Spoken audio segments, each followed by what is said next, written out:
In this example, we're going to tune the TCLab first in simulation and then implement that within our TCLab controller. You'll see here we're playing with our gain and seeing how that affects our temperature control lab in simulation.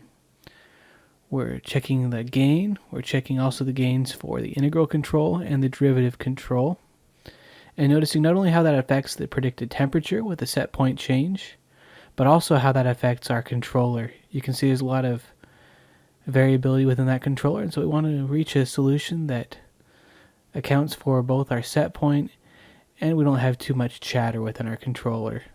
With a temperature control lab, that won't matter quite as much, but we want to practice some good design principles and implement a properly tuned controller. So we have something pretty good, so we'll go ahead and we'll implement those controls here into our temperature control lab PID, and you'll see those run now. We have all the code hidden, so the student just has to practice tuning the TCLab unit. You'll see we have our predicted and our measured data. The measured data is in that more of a magenta, whereas predicted data is in red.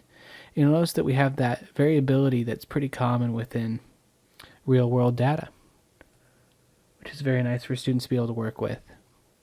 This is sped up. You can see this is actually about 6 minutes, and we've sped it up so that we can just see how the student would see this afterward.